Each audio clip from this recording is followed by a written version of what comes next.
Selamat malam, Pak semuanya ya. Pak Dhani bisa dengar suara saya, Pak? Oke. Ya, selamat malam semuanya, teman-teman semua, Bapak Ibu yang ada di seluruh Indonesia.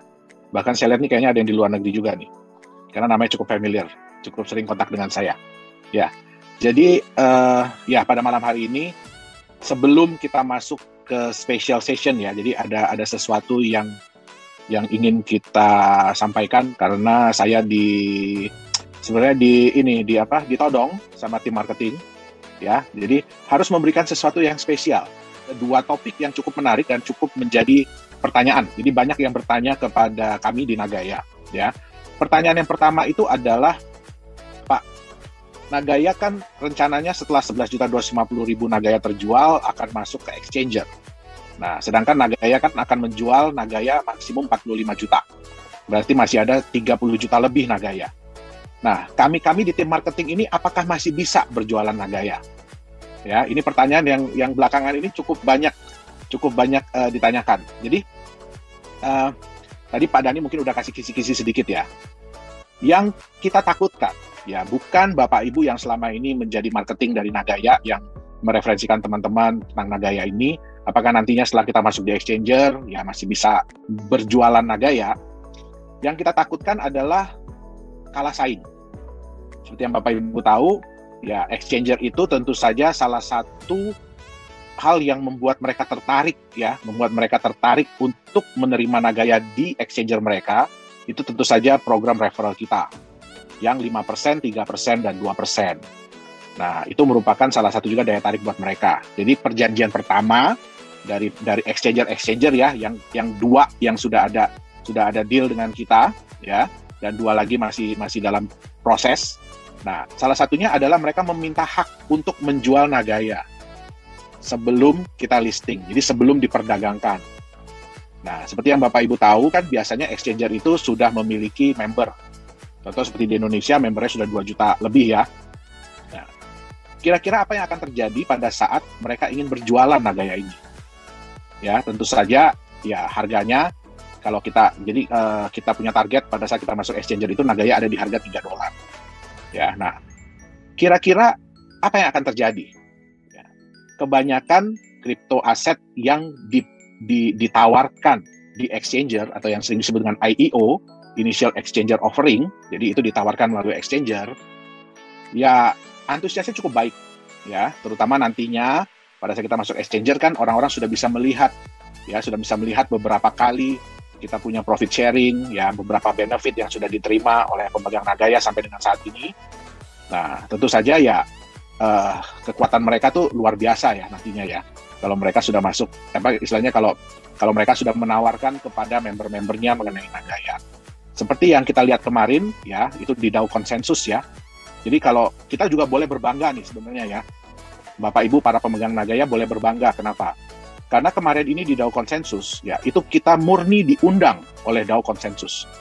Ya, jadi kita tidak ada biaya sedikit pun yang kita keluarkan, ya untuk bicara itu kita tidak ada diminta bayaran atau apa. Ya, salah satu komitmen mereka yang mereka minta dari kita adalah mereka meminta hak untuk menawarkan Nagaya ini kepada CIS country, jadi Rusia dan negara-negara bekas Rusia. Ya, jadi itu adalah hak yang mereka minta dan kita bisa lihat kemarin penjualan dari DAO Konsensus sudah lumayan ya. Itu kalau saya hitung-hitung hampir 100.000 Nagaya yang terjual oleh mereka. Nah, dan respon dari mereka pun bagus. Jadi kedepannya mereka pun akan membuat sesi-sesi khusus, ya. Jadi bukan rame-rame kayak kemarin, karena kalau kemarin itu kan lebih ke acara conference ya, acara konferensi. Makanya kita cuma dikasih waktu 20 menit. Nah, nantinya mereka akan membuat satu sesi khusus di mana Nagaya akan berbicara, ya. Dengan didampingi juga oleh tim marketing dari mereka dan juga dari CEO dari DAO Konsensus sendiri. Ya, jadi kita bisa lihat dan kedepannya juga Nagaya akan ikut lagi di beberapa blockchain conference. Kenapa saya bilang kita boleh berbangga? Karena kalau sepengalaman saya, baru Nagaya lah yang diundang.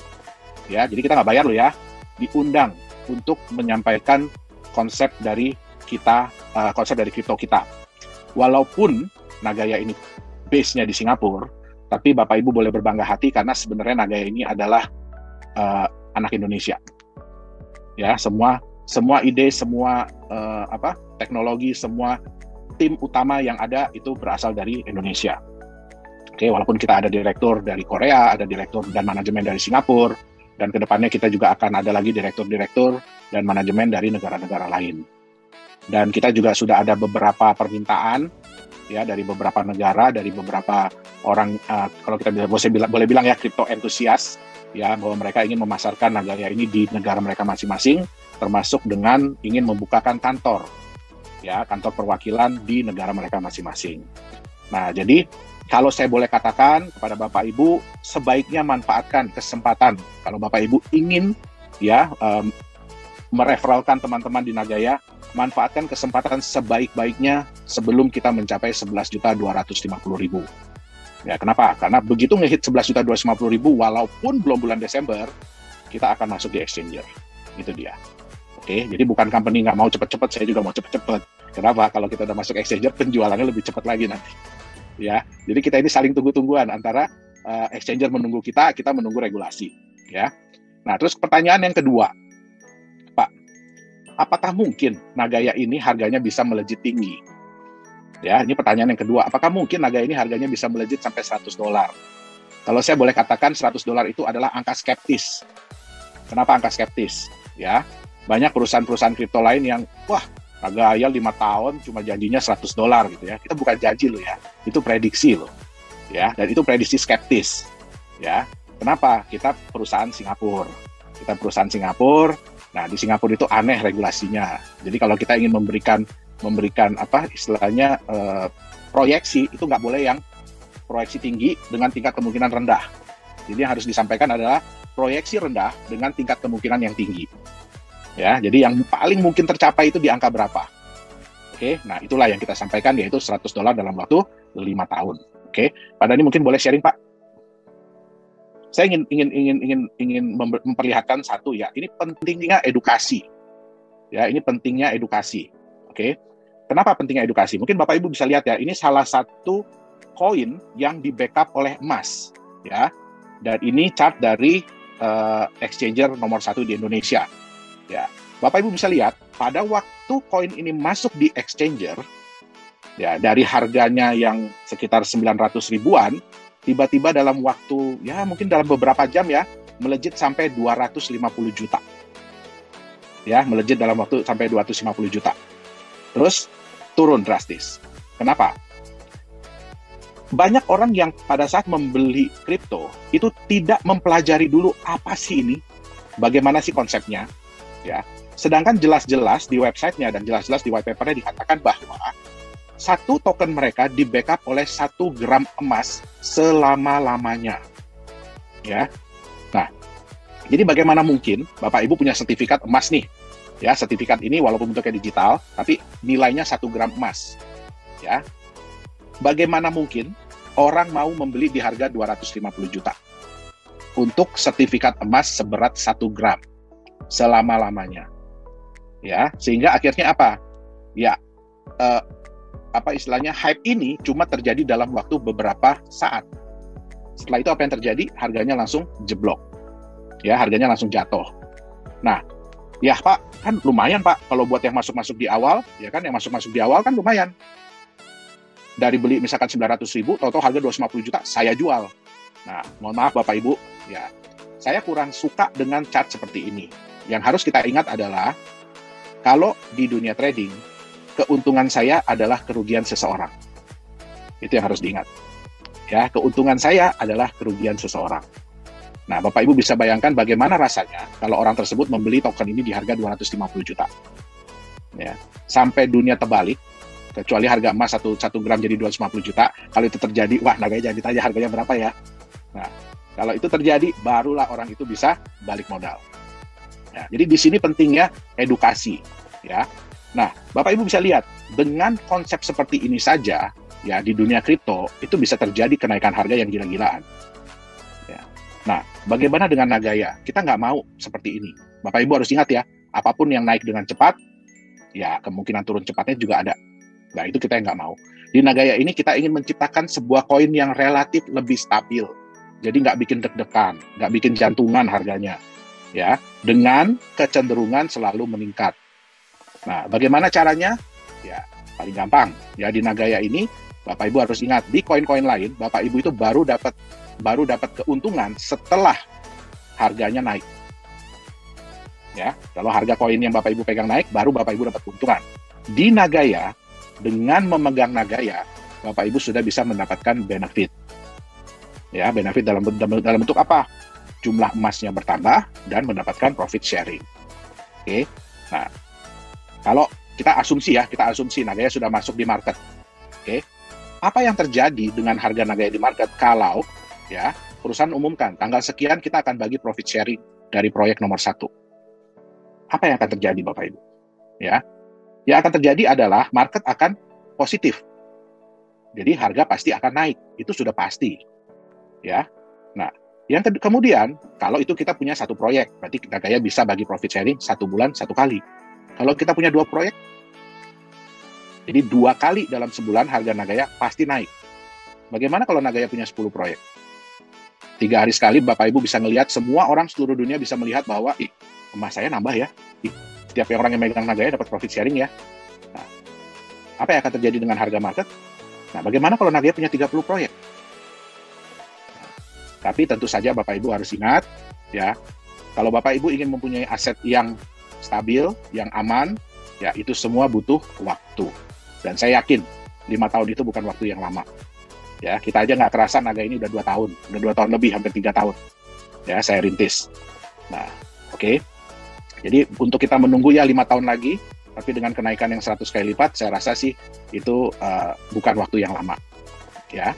Nah, mungkin Pak Dhani kita buka beberapa pertanyaan dulu Pak Dhani, sekitar karena udah lumayan lama nih. Ya, mungkin buka pertanyaan. Setelah itu saya akan sampaikan apa kejutan, bukan kejutan sih ya kejutan juga kali ya. Kejutan, ya kita sekarang akan buka 3 pertanyaan saja ya, agar mempersingkat waktu, kemudian kita masuk ke special session. Oke. Pertanyaan, nah hari ini yang jawab langsung Pak Yohanes nih ya, jadi kalau ada pertanyaan silahkan kirim ke chat, tapi memang kita nggak bisa jawab semuanya. Oke, pertanyaan pertama yang sudah ditanyakan Pak, nanti Nagaya akan masuk di market mana saja Pak? Terima kasih banyak, sukses selalu untuk Nagaya. Oke, baik. Jadi ini juga satu dilema ya buat kita ya. Bukan kita nggak mau umumin, kita mau umumin. Yang sudah pasti itu adalah 1 market di Australia dan Singapura, ya, karena mereka beroperasi di 2 negara. Dan 1 lagi itu market di Rusia. Oke, kita tidak boleh menyebutkan nama Bapak Ibu. Kenapa? Karena mungkin Bapak Ibu ya tahu ya, ada beberapa kripto yang bilang bahwa mereka akan masuk di sini, di sini, di sini, di sini, di sini, di sini, di sini, di sini, di sini. Tapi dalam kenyataannya habis itu mereka hilang. Ya, jadi kalau exchanger sekarang, ya mereka itu sudah membuat non-disclosure agreement. Jadi kita tidak boleh mengumumkan ya siapa exchanger yang akan dimasuki sebelum mereka yang mengumumkan. Ya, jadi ya harap maklum, kita tidak bisa kasih tahu ya, karena jangan sampai kita kasih tahu habis itu kita dibatalin untuk masuk di sana. Oke, jadi suatu saatnya nanti ya mereka pasti akan umumkan. Ya, itu dia. Oke. Ya, jadi sudah tanda tangan non-disclosure agreement dan nggak akan kita yang announce ya Pak Yohanes ya, akan mereka yang announce nanti. Mereka yang akan announce ya, karena berdasarkan pengalaman buruk mereka lah. Banyak ya kripto-kripto yang kita tahu lah ya, di Indonesia juga banyak mengklaim bahwa mereka akan masuk Binance, akan masuk ini, masuk itu, masuk segala macam. Ya, hanya untuk membuat orang-orang FOMO ya, fear of missing out, jadi takut ketinggalan. Tapi dalam kenyataannya setelah itu bahkan belum masuk exchanger pun koinnya udah hilang. Iya. Itu dia. Ya. Oke. Pertanyaan selanjutnya Pak, menurut Pak Yohanes dan Pak Dhani, ya ini menurut Pak Yohanes ya, apakah mungkin harga Nagaya ini melewati harga BTC? Pertanyaan yang menarik Pak. Ya, kita sih belum bisa bilang ya, tapi berilah kami waktu untuk membuktikan. Itu dia. Ya, bagi saya begini Bapak Ibu ya, seringkali banyak cryptocurrency yang memberikan prospek harga ya, jadi kayak proyeksi harga. Tetapi pertanyaannya satu, masuk di akal nggak cara company tersebut untuk mencapai harga sekian? Nah, ya di Nagaya, ya kita berusaha keras ya nantinya ya, sebisa mungkin ya proyek-proyek itu kalau bisa untungnya tambah lama, tambah besar, dan tambah banyak proyek, sehingga Bapak Ibu yang megang Nagaya kan tambah sayang ya, eman-eman, istilah kata orang Jawa, eman-eman dijual, jadi sayang-sayang dijual kalau harganya murah, betul nggak? Sedangkan kalau saya simpen, ya kan, saya dapat profit sharing dan lain-lain. Dan harus diingat Bapak Ibu ya, harus diingat. Bapak Ibu punya Nagaya itu adalah bukti kepemilikan emas dan hak atas profit sharing. Jadi jangan lupa ya, bukan berarti Bapak Ibu beli, terus Nagaya dikasih ke orang, Bapak Ibu tetap dapat hak. Tidak. siapa yang memegang Nagaya, siapa yang memiliki Nagaya, hak emasnya dan hak profit sharingnya punya dia. Itu harus diingat, ya. Dan Nagaya jumlahnya terbatas, jadi berapapun proyek yang Nagaya jalankan, berapapun profit yang dihasilkan, hanya dibagi kepada Nagaya yang ada. Mungkin tadi Pak Dhani belum cerita ya Pak Dhani ya, bahwa Nagaya ini bisa berkurang ya Bapak Ibu ya, harus diingat Nagaya ini bisa berkurang. Ya, dan target company dalam 10 tahun ke depan, 20 tahun ke depan hanya tinggal 10 juta Nagaya. Ya, nah saya nggak peduli Bapak Ibu, mohon maaf ya, saya nggak peduli 50 tahun lagi cuma tinggal 100.000 Nagaya, tapi mungkin satu Nagaya 100 juta dolar. Ya, seneng nggak? Nah, itu dia. Oke. Ya, jadi kalau memang Bitcoin dalam waktu berapa ya ini ya, 11 tahun, 12 tahun ya, mencapai nilai 57.000 dolar, ya berikanlah waktu 12 tahun buat Nagaya. Nanti sama-sama kita lihat berapa nilainya.